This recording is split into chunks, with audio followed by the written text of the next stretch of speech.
So you beat Elden Ring, watched the credits roll, and thought you understood what the hell just happened. Wrong. From Software doesn't do straightforward storytelling, they do cryptic item descriptions, half-finished dialogue, and environmental clues that require a PhD in Norse mythology to decode. The lands between are stuffed with unanswered questions that keep lore channels fed for years, from why Marika shattered the Elden Ring to what Miquella was actually building in that creepy blood cocoon. I'm breaking down the biggest mysteries that have players arguing in comment sections at 3 a.m. We're talking the stuff the game whispers about in weapon descriptions but never explains outright. The connections hiding in boss arenas. The timeline inconsistencies that make your brain hurt. Each mystery here has spawned hundreds of Reddit threads and enough speculation to fill the Erd Tree itself. Buckle up, because we're diving into the rabbit holes from Software dug, and then filled with nightmare fuel and vague pronouns. Marika's shattering. Marika smashed the Elden Ring with her own hammer, kicking off the entire shattering war that turned the lands between into a hellscape. The game tells you she did it, but never explains why the God Queen of everything would destroy the source of her own divine power. You find her crucified inside the Erd Tree, punished by the greater will, but the motivation remains buried under layers of item descriptions and NPC gossip. Here's what we know. Marika removed the Rune of Death from the Elden Ring before shattering it, giving it to her shadow Malekith for safekeeping. She also sent her children on separate missions that conveniently positioned them for the power vacuum that followed. Godwyn got assassinated on the Night of Black Knives using fragments of that same Rune of Death, which Marika somehow failed to prevent despite controlling it. Then she shattered the ring, got punished by being fused with Radagon inside the Erd Tree, and left her demigod kids to tear each other apart over the great rune fragments. Some item descriptions suggest she learned something that made her doubt the greater will itself. The Golden Order she established had cracks, the omens, the misbegotten, and other imperfect beings that didn't fit the Order's vision. Marika's own words, found scattered in churches, hint at doubt about the whole system. O Radagon, leal hound of the Golden Order, thou'rt yet to become me, thou'rt yet to become a god. Let us both be shattered, mine other self. She's talking to herself because Radagon is literally her other half, and she's planning to destroy them both. The prevailing theory is that Marika wanted to break free from the Greater Will's control, but the Outer God wouldn't let her just quit. So she shattered the Elden Ring, knowing it would force a reset, and potentially let someone else, maybe a Tarnished, finish what she started. The punishment fits. She's locked in the Erd Tree, unable to die because she removed the Rune of Death, forced to watch her legacy burn. It's a cosmic middle finger with consequences she probably calculated. But here's the thing. If Marika wanted freedom from the Greater Will, why make Radagon fight to preserve the Golden Order when you finally reach them? Keep that question in mind, because the answer connects to a death that happened on the same night in two different places, killing two demigods with one stolen weapon,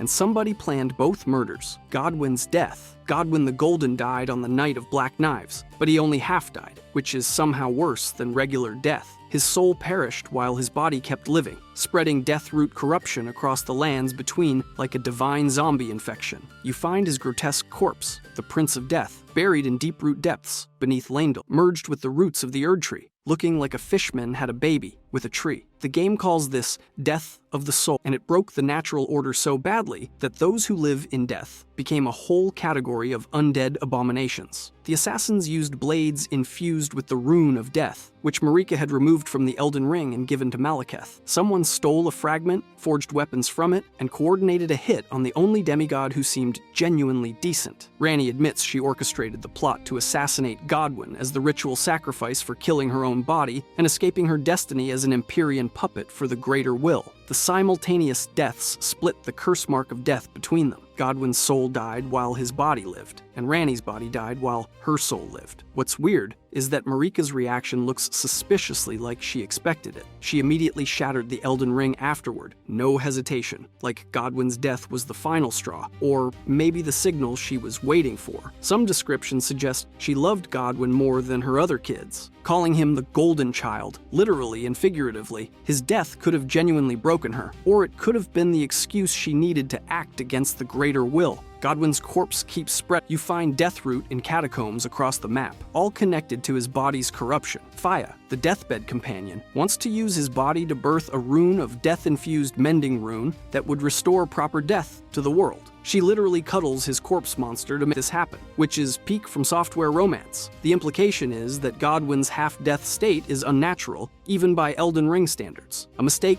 that needs fixing. Now let's see what happens when demigods start hoarding their great runes. But Godwin's death was just the trigger. What comes next is where the real corruption started, because when demigods grabbed fragments of divine power, they didn't just go mad. They became living weapons pointed at each other, and someone planned it that way, the Great Runes. After Marika shattered the Elden Ring, each demigod grabbed a great rune fragment and went insane with power. These things corrupt whoever holds them. Godric grafts people onto himself. Rykard feeds himself to a god-eating serpent. Mohg starts a blood cult. The runes don't just grant power. They amplify the holder's worst traits until they become caricatures of themselves. You collect them as boss trophies, but the game never explains what they actually are beyond pieces of the Elden Ring. Each great rune represents a different aspect of the Golden Order's structure. This rune boosts all attributes because he's obsessed with strength through any means. Radahn's rune increases HP, FP, and stamina because he's a warrior who mastered all combat forms. Rykard's rune steals health on kills because he literally devours his enemies. They're not just power sources, they're ideological fragments of how the world should work, according to each demigod's twisted vision. The runes need to be restored at divine towers scattered across the map, locations tied to each demigod's rise to power. These towers are older than the current age, suggesting the great runes are being slotted back into a pre-existing system. You're not creating new power, you're reactivating ancient mechanisms that Marika's Ring was built upon. The Greater Will didn't invent this system, it just claimed it. What's disturbing is that using a great rune requires consuming a rune arc, a limited resource that fades on death. The power isn't permanent because you're not worthy to hold it, you're tarnished outside the Golden Order's structure. The demigods could use their runes freely because they were born into the system. You're hacking into divine privileges with a consumable item, which is basically From Software saying you can have god powers but only as a treat. But the runes were just bait. What comes next is where From Software started hiding their biggest twist. Because while demigods killed each other over fragments, someone was building an escape route that didn't involve the Elden Ring at all. Miquella's cocoon. Miquella, Empyrean twin to Malenia, formed a cocoon in an attempt to cure his eternal childhood curse. Mohg abducted it and brought it to his palace in the Mohg Dynasty Mausoleum, where you fight him directly in front of it, which is empty, containing only the husk of his discarded flesh. The game drops this revelation like it's no big deal, then refuses to explain who took him, where they went, or what he was becoming. Just an empty cocoon dripping with implications and zero answers. The Halig tree itself is Miquella's creation, an alternative to the Erd tree that could sustain life without the Golden Order's influence. He was growing a whole new world tree to escape the Greater Will's control, watering it with his own blood until it grew massive enough to rival the original. The tree attracted outcasts, omens, misbegotten, albino, everyone the Golden Order rejected. Miquella was building an alternative power structure, and he was doing it from inside a cocoon while cursed to never age past childhood. Mohg, Lord of Blood, is the prime suspect for the kidnapping. His entire blood cult revolves around serving Miquella the Kind, and you fight him in front of the cocoon in his palace. He wanted to become Miquella's consort and elevate him to godhood under his blood-soaked dynasty. The descriptions say Mohg abducted the cocoon to his palace to become Miquella's consort and elevate him to godhood in a blood dynasty, but Miquella had long ago charmed Mohg into serving his own ambitions powered by blood magic and delusion. What Miquella was becoming in that cocoon is the real mystery. His needle can ward off outer god influence. You use it to cure Malenia's scarlet rot in her boss arena. If he completed his transformation, he could have become an Empyrean god immune to the Greater Will, the Formless Mother, and every other cosmic parasite trying to control the lands between. That kind of power would make him the perfect vessel for someone's ambitions, which explains why Mohg wanted him so badly. The question is, why did Miquella need to know how to resist outer gods in the first place? The answer is buried under Lendl, and it's not divine intervention. It's something that wants to burn everything, including gods. The Frenzied Flame. Deep under Lendl, past the sewers full of omens and madness, you find the three fingers waiting to burn the world. The Frenzied Flame is an outer god of chaos that wants to melt everything into primordial soup, erasing all division and distinction in an apocalyptic tantrum. Touch the door naked after stripping off your armor and the fingers grab you, burning the flame into your eyes and locking you into the Lord of Chaos ending. It's the nuclear option, the flip the table and go home solution to the Golden Order's failures. The flame spreads through madness, transmitted by eye contact with those already infected, buried beneath Leyndell were burned en masse for allegedly worshipping the flame, which actually created the flame's power through their collective suffering and rage. The Golden Order literally manifested the thing it feared by persecuting innocent people, turning their justified anger into a world-ending force. It's cause and effect, written in the most horrifying way possible. An ancient figure whose name means the most reviled man in history spreads the flame by possessing corpses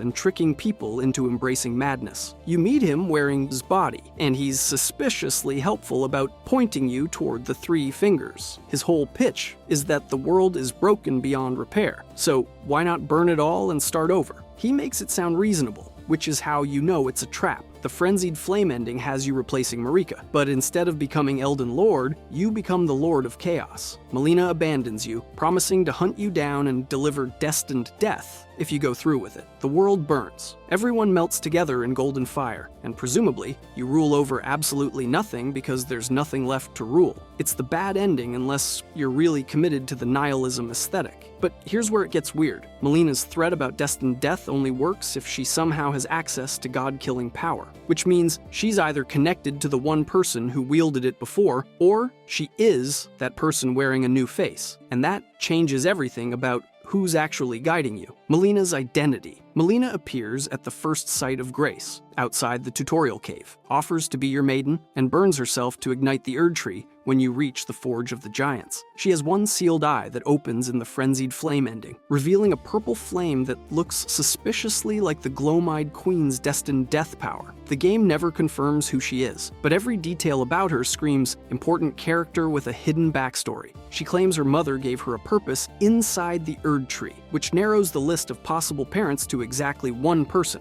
Marika. She can turn runes into strength at sites of grace, a power no other NPC demonstrates. She knows the path to becoming Elden Lord requires burning the Erd Tree, information that should be restricted to gods and their closest servants. Everything about her suggests she's connected to Marika's plan, possibly created specifically to guide Tarnish toward fixing the Shattering. Her dialogue changes if you inherit the frenzied flame before she can sacrifice herself. She gets genuinely angry, calls you out for choosing chaos over order, and swears to kill you using destined death. That sealed eye opens, showing the purple flame associated with the rune of death. The implication is that Melina either is the Glowmide Queen or inherited that power somehow, which would make her a serious threat if she decided to hunt you. The Glowmide Queen led the Godskins before Malekith defeated her and sealed destined death. If Melina is connected to that history, it means Marika created or repurposed a being with God-killing power and sent her to help Tarnished. That's either brilliant insurance or a massive risk, depending on whether Melina stays loyal. The fact that she turns on you in the Chaos ending proves she has her own agenda beyond just serving whoever she meets. Now let's see what happens when you start digging into the timeline itself, because there's a civilization that predates Marika, predates the Golden Order, and got erased so thoroughly they don't even have a name anymore. And they were building weapons to kill the same gods you're supposed to serve. The nameless Eternal City, deep underground, past Leyndell sewers through Sufra Aqueduct. You find the nameless Eternal City, a civilization that predates the Golden Order and got absolutely destroyed for it. The architecture is massive, built for giants or something worse, and it's half buried in a lake of scarlet rot that wasn't there when the city was built. The Nox people who lived here worshipped the stars and tried to create their own lord to challenge the greater will. They got punished so hard their city doesn't even have a name anymore. The Nox crafted silver tears, mimics that can copy other forms, and created the Finger Slayer blade from a corpse that could kill the two fingers. These weren't random craft projects. They were building weapons to fight outer gods. The fact that their city got buried underground and drowned in rot suggests the greater will or its agents didn't appreciate the competition. The timeline is vague, but this civilization fell before Marika established the Golden Order on the surface. Astel, a malformed star that crashes into the city in the boss fight, might be the weapon that destroyed them. Descriptions say a falling star destroyed the Eternal City, and Astel looks like a cosmic horror that ate a galaxy. The Nox were studying stars when a star literally fell on them. which is either ironic punishment or targeted divine intervention. Either way, their civilization ended so thoroughly that even their name got erased from history. What survived are the silver tears and the knowledge to create them. Seluvis has a puppet workshop using similar techniques. Ranni's quest involves the Finger Slayer blade the Nox created. Their technology didn't die with their city, it scattered across the lands between, waiting for someone to pick it up and finish what they started. The question is whether that's what Marika wanted when she sent Tarnished back to the lands between. Because if the Nox already built weapons to kill the Fingers, why does Marika need Tarnished at all? The answer is that someone's been using their technology, and her plan looks suspiciously similar to theirs. Ranni's plan. Ranni orchestrated the Knight of Black Knives to kill her own body and escape her destiny as an Empyrean vessel for the Greater Will. She stole a fragment of the Rune of Death, had assassins forge it into blades, and timed her death to coincide with Godwin's. Her soul survived in a doll body, which shouldn't be possible, but she made it work through sheer force of will and probably some Nox technology she picked up from the Eternal City ruins. Her whole quest revolves around finding the Finger Slayer blade so she can kill her two fingers and sever her connection to the Greater Will permanently. She sends you on a scavenger hunt through the underground cities, past Astal, to recover the blade she needs. Once she has it, she kills her fingers and starts the path to becoming a god on her own terms, one that will take the Order far beyond this land and all its old covenants. What that actually means is deliberately vague. Ranni's ending removes the Elden Ring from the lands between entirely, making it so the Golden Order and all other outer gods can't directly interfere with the world anymore. She becomes a god, but takes her power and the ring's influence away with her, leaving people to figure out their own fate without divine puppeteering. It's either freedom or abandonment, depending on how you interpret her intention. The suspicious part is how much her plan parallels what Marika might have wanted. Both involved removing the Rune of Death. Both required the death of an Empyrean's body. Both aimed at breaking the Greater Will's control. Ranni claims she's acting independently, but the pieces fit too well with the broader pattern of Marika's scheming. It's possible Ranni thinks she's rebelling when she's actually completing the plan Marika started, but Ranni's plan was just one outer god's agenda. What comes next is where you realize there are multiple cosmic parasites fighting over the same world, and you're the weapon they're all trying to claim, the outer gods. The Greater Will gets all the attention because it's the one currently in charge, but it's just one of many outer gods trying to control the lands between.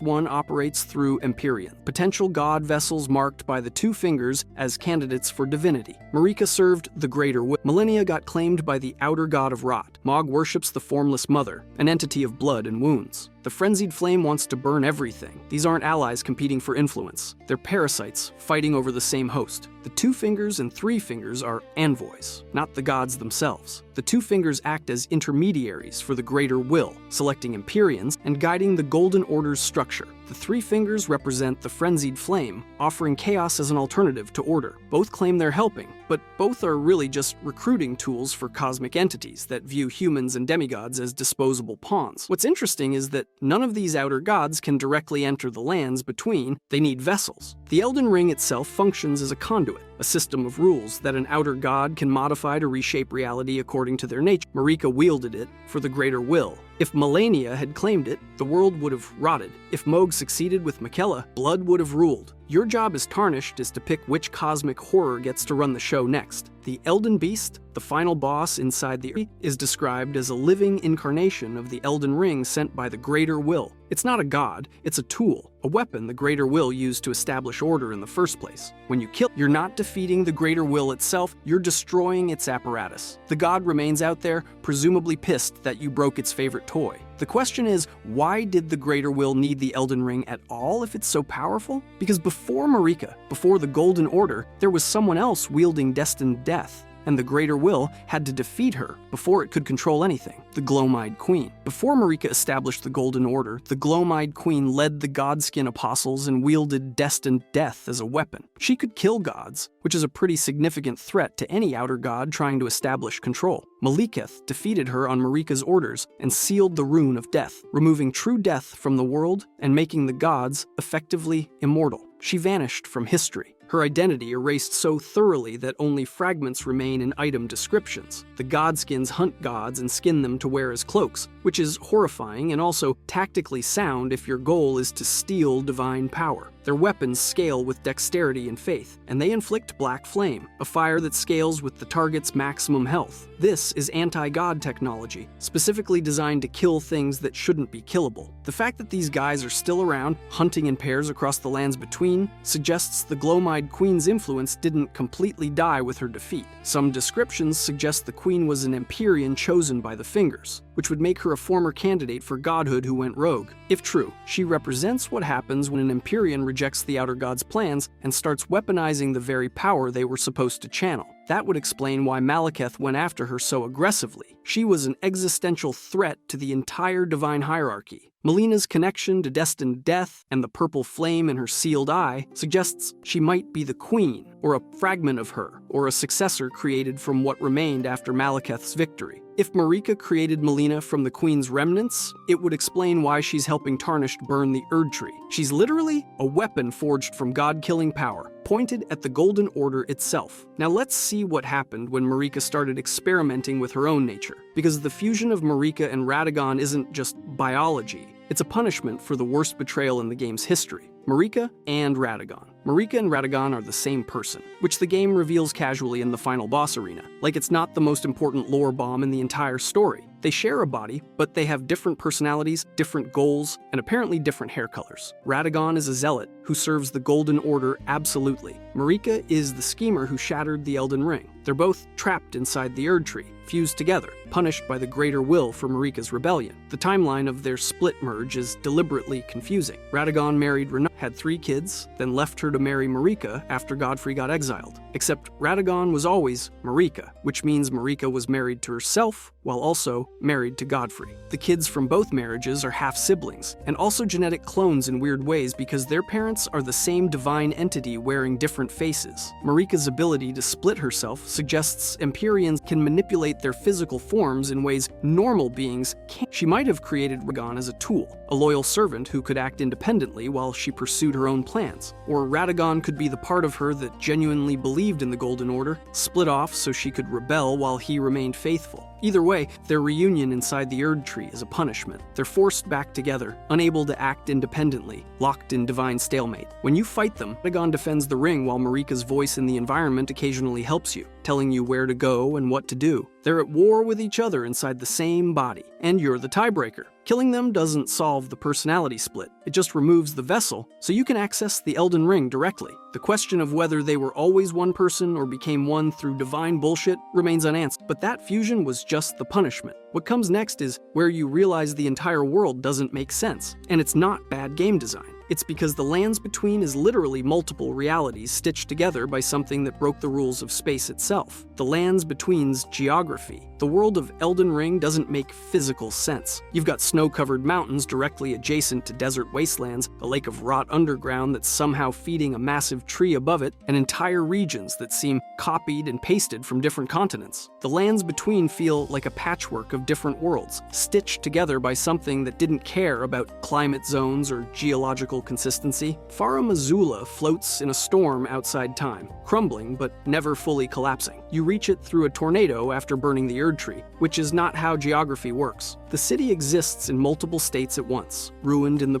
functional in Malekith's memory, and somehow relevant to the past and future simultaneously. It's where Malekith sealed destined death, where the storm dragons lived, where you go to unbound the rune of death and allow true death to return to the world. The underground sections are even worse. Nokron, Nokstella, and the nameless Eternal City are massive civilizations buried under the surface with their own artificial skies showing stars. These aren't caves, they're entire worlds that got pushed down when the surface got claimed by the Erd Tree. The implication is that the current lands between is built on top of older ages, literally burying previous civilizations to make room for the Golden Order's version of reality. The Erd Tree itself might warping space. Its roots appear everywhere, breaking through cliffs and buildings that should be structurally independent. Sites of grace connect to it, letting you teleport across regions instantly. The tree's influence seems to override normal physics, bending the world to accommodate its presence. If the Erd Tree is the greater will's conduit, then the lands between might be shaped by divine will rather than natural laws. The question is whether the weird geography is intentional design or a side effect of multiple outer gods fighting over the same same space. But that question assumes you have choice in any of this. You don't, because your entire journey was programmed centuries before you woke up. The Tarnished's purpose. Marika exiled Godfrey and his warriors, removing their grace and sending them away from the lands between. Then she called them back after the Shattering, restoring their grace and pointing them toward becoming Elden Lord. The game starts with your character's guided by grace toward the Erd Tree, fighting through demigods who each hold a great rune you need to collect. You're following a path Marika laid out centuries ago, which raises the question of how much choice you actually have. The grace literally shows you where to go. Golden light points toward the next objective, guiding you from boss to boss in a specific order. You can ignore it, but the progression is designed to funnel you towards certain encounters in a sequence that makes narrative sense. Margit warns you to turn back. Godric is the weakest shardbearer. Renala drops her great rune, which grants the ability to rebirth, respec your character, and counts as one of the 2 great runes necessary for progression. Each step is calculated to prepare you for the next. What's suspicious is that every ending involves you doing exactly what Marika needed, reaching the Elden Ring and reshaping it. Even the Frenzied Flame ending, the supposed Chaos option, requires you to become Elden Lord first before burning everything. Ranni's ending needs you to defeat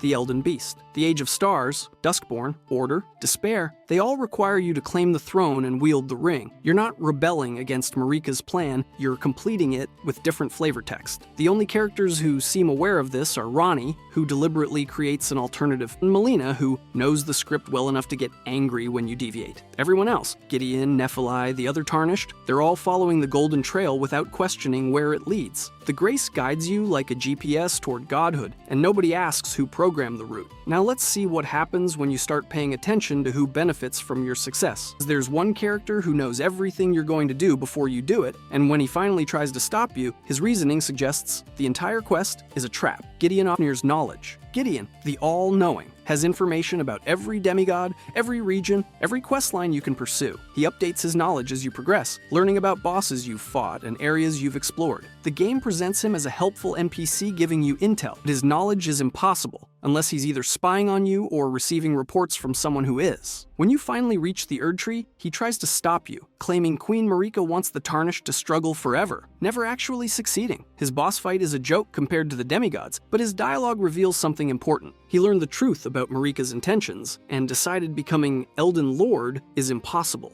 He calls it Marika's will that the Tarnished struggle in perpetuity, which suggests the entire quest is designed to keep you busy while something else happens. Whether he's right or just gave up is unclear, but his certainty is disturbing. What's interesting is that Gideon's knowledge comes from gathering information about all things, but he admits he never learned everything. There are things even the all-knowing doesn't know, gaps in his understanding that frustrate him. His daughter, Nephilim, follows her own path despite his guidance, eventually claiming Stormvale Castle with your help. Gideon abandons her, calling her weak for showing mercy, which reveals his philosophy: knowledge without compassion, power without morality. His armor set describes him as a man who gained knowledge of all things but chose none, which is a pretty damning summary of someone who knew everything but did nothing. He saw all the possible endings and decided they were all futile. When he tries to stop you, he's not defending the Golden Order, he's trying to spare you from victory he believes is meaningless. Whether that's insight or cowardice depends on which ending you choose. But Gideon's knowledge was just information. What comes next is the night everything broke, a coordinated assassination that killed 2 demigods simultaneously and somehow involved Marika herself. The Night of Black Knives. The Night of Black Knives killed Godwyn and Ranni simultaneously, using blades forged from the Rune of Death that Malekith was supposed to be guarding. The assassins were all women, connected to Marika through blood or service, and they moved in perfect coordination across multiple locations to kill 2 demigods at once. This wasn't a random attack. It was a coordinated operation that required inside information and access to the most protected power in the world. Ranni admits she orchestrated it to kill her body, but she needed Godwyn's death to happen at the same time for the ritual to work. She doesn't explain why 2 deaths were necessary, just that it had to be simultaneous. The curse mark split between them. Ranni got the death of the body, Godwyn got the death of the soul. Together they would have died completely, but separated, they each got half measures that broke the rules of death itself. Marika's reaction was immediate. She shattered the Elden Ring right after, like she was waiting for this exact event. Some item descriptions suggest she was involved in planning the assassination, or at least knew it would happen and allowed it. The assassins were Newman women, the same race as Marika, and they all vanished after the attack. No trials, no public execution, just silence. Either Marika protected them, or they were part of a plan she approved. The Black Knife armor set says the assassins were rumored to be Newmen who had close ties with Marika herself, which is about as close as From Software gets to saying, yeah, Marika did it. But the game never confirms whether she ordered the hit, enabled it, or just failed to prevent it. The ambiguity is deliberate, leaving room for multiple interpretations. Either way, Godwin's death served Marika's purposes by triggering the shattering, and Ranni's death served hers by freeing her from the two fingers. The question is whether Ranni knew she was playing into Marika's larger plan, or if she thought she was acting independently. Either way, both of them needed a place to prepare, and that place exists outside reality itself. The Round Table Hold. The Round Table Hold exists outside normal space, accessible only through teleportation from Sites of Grace. It's a sanctuary for Tarnished, guided by the two fingers, designed to help you on your quest to become Elden Lord, except there's a physical version of the Round Table in Lane burned and abandoned, with corpses instead of friendly NPCs. The relationship between the two isn't explained. One is a spectral meeting place, the other is a ruined building in the capital. Hugh, the blacksmith, is bound there by Marika herself to craft a weapon capable of killing a god. He doesn't remember why, just that he has to keep working until a Tarnished brings him the materials he needs. He upgrades your weapons throughout the entire game, waiting for you to find the right ingredients so he can forge something that can kill the Elden Beast. His entire existence is purpose-built for your quest, which means Marika planned this centuries in advance. Melina brings you to the hold after you rest at a specific grace, like she's activating a waypoint Marika set up. The two fingers there are supposed to guide you, but they go silent halfway through the game, communing with the greater will and never getting a response. Nia, their interpreter, admits they're waiting for guidance that isn't, which suggests even the greater will has given up on direct intervention. The hold burns after you set the Erd Tree on fire, killing everyone except Hugh and Roderica. Hugh keeps hammering away even as the place collapses around him, determined to finish his task. It's tragic, and also revealing. The hold wasn't a refuge, it was a tool, and once it served its purpose, it got discarded. Everyone there was part of Marika's plan, positioned to help Tarnished succeed, and they die when their roles end. Now let's see what happens when you realize the entire quest structure was designed to ensure someone, anyone, would reach the Erd Tree no matter what. Because at the end, you're not fighting Marika. You're fighting the weapon the Greater Will sent to control everything, the Elden Beast. The final boss is a cosmic horror that looks like a golden constellation came to life, and it's described as the living incarnation of the Elden Ring sent by the Greater Will. It's not Marika, not Radagon, not even a god in the traditional sense. It's a weapon, a tool the Greater Will used to establish the Golden Order. When you kill it, you're destroying the apparatus that's been controlling the lands between, not the intelligence behind it. The Elden Beast uses attacks that cover the entire arena, forcing you to run across the landscape while it teleports away. Its grab attack chains you to the ground and drains your health, a literal representation of being bound by order. The final phase has it creating a massive spectral sword that mirrors your own weapon, fighting you with the same tools you've been using all game. It's thematically appropriate. You're fighting the system itself using power the system gave you. What's interesting is that the beast exists inside the Erd Tree, which means it's been there the whole time, maintaining the Golden Order from within. Marika and Radagon were the public faces, but this thing was the engine running in the background. When Marika shattered the ring, she damaged the beast's form, which is why it's trying to stop you from changing things. It doesn't have morality or personality, just function, maintain order, preserve structure, prevent chaos. Killing it lets you touch the Elden Ring directly, and reshape it according to whichever mending rune you've acquired. The game doesn't show you what happens after beyond brief cutscenes, but the implication is that you're rewriting the fundamental rules of reality. The Greater Will loses its grip, and whoever or whatever you serve through your ending choice gets to take over. You're not saving the world, you're picking the next cosmic landlord. The question is whether killing the beast actually frees the lands between or just opens the door for a different outer god to move in. But that question assumes the demigods fighting each other wasn't the point. Two of them prove otherwise, Miquella and Malenia. Miquella and Malenia are twins, both cursed,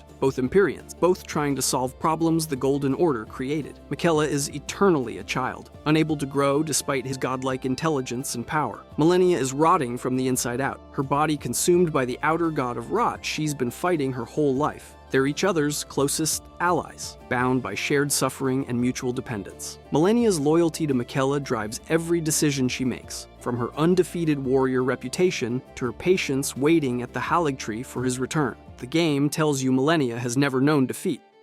She's weakened from centuries of holding back the scarlet rot. She blooms 3 times in the fight, each bloom spreading more corruption and bringing her closer to becoming a full goddess of rot. The second phase has her sprout wings and gain new attacks, transforming into something that looks like a rot-infused Valkyrie. She's becoming what she's been fighting against, all because she's been waiting for Miquella and he never came back. Miquella's needle can suppress outer god influence, which is why he created it for millennia. It's the only thing keeping her from fully transforming into the rot god's vessel. When you defeat Malenia and take the needle, you can use it yourself to cure the frenzied flame, which proves Miquella figured out how to reject divine possession. That knowledge makes him incredibly dangerous to every outer god trying to control the lands between, which explains why Mohg would want to kidnap him and why the Greater Will might want him dead. The Halig Tree was supposed to be their sanctuary, a place where both could exist outside the Golden Order's rules. Instead, it's rotting from Malenia's influence and empty because Miquella is gone. The place is full of soldiers still loyal to them, clean rot knights who served Malenia despite their own rot corruption, and refugees who believed Miquella's promise of a better world. Everyone there is waiting for a return that might never happen. But Miquella and Malenia were just victims of their bloodline. What comes next is the darkest character arc in the game, an Omen who dedicated his entire life to defending a system that hated him for existing, and the Golden Order let him die without acknowledgement. Morgoth's loyalty. Morgoth is an Omen, born with horns and cursed, rejected by the Golden Order he desperately serves. He guards Leyndell as Margit, fights you multiple times to prevent you from reaching the Erdtree, and dies defending a system that hates him for existing. His entire life is dedication to an order that considers him an abomination, and he does it anyway because he believes in the Golden Order's vision. It's loyalty bordering on delusion, and the game never lets him realize how pointless his sacrifice is. As Margit, he warns you to turn back, calling you emboldened by the flame of ambition, like it's a character flaw. He's genuinely trying to protect you from a path he believes leads to destruction. When you beat him at Stormvale, he retreats. When you beat him in Leyndell's outskirts, he retreats again. He doesn't want to kill you. He wants you to stop pursuing godhood because he's seen what it does to people. His version of mercy is telling you to give up. As Morgoth, the Omen King, he drops the disguise and fights you directly in front of the Erdtree. He uses every weapon and technique his brothers used, summoning spectral versions of their arms because he's studied every Shardbearer's fighting style. He's one guy doing the job of an entire family, compensating for their failures by working twice as hard. When you finally kill him,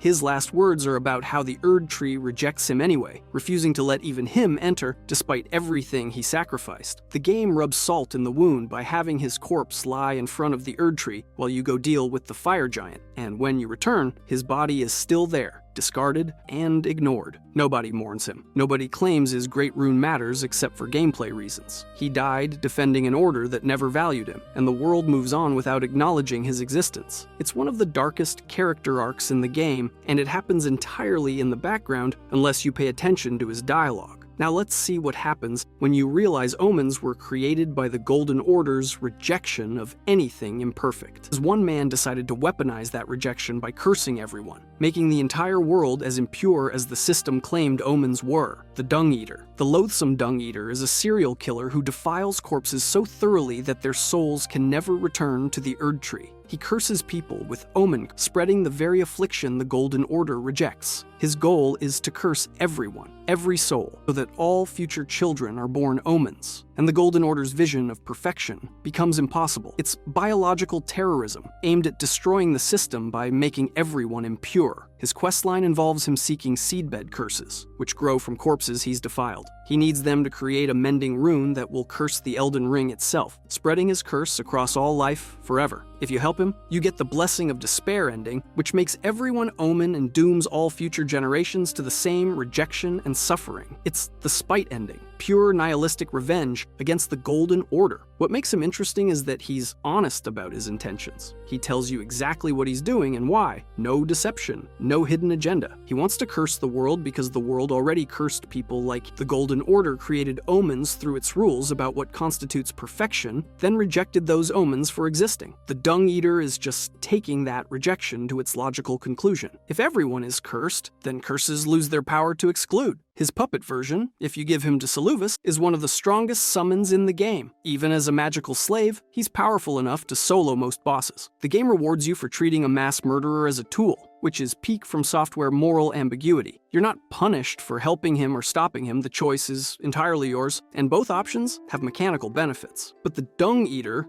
was just individual insanity. What comes next is where the timeline itself breaks down, because events that should be centuries apart are happening simultaneously, and From Software refuses to explain why. Timeline contradictions. The game's timeline is deliberately vague, with events happening in an order that doesn't quite make sense. Godfrey was the first Elden Lord, but he got exiled before the Shattering. Radagon married Renata, then left to marry Marika after Godfrey left. But Radagon is Marika. The Night of Black Knives happened. Then Marika shattered the ring immediately, but there was time for Godric to be born from Godfrey's line generations later. The math doesn't add up unless you accept that time in the lands between is broken. Farum Azula exists outside time, which is the game's explanation for why you can fight Malekith in the past, while his present-day self is somewhere else. The Erd Tree warps space, so presumably it also warps time. Grace guides you toward becoming Elden Lord, but characters talk about the Shattering like it happened yesterday and also centuries ago. Either the timeline is intentionally confusing to hide contradictions, or time itself is broken as a symptom of the world's corruption. Some NPCs age while you quest, others stay the same. Kenneth Haight talks about events from hundreds of years ago like he witnessed them. Nefeli Lu is Godfrey's adopted daughter,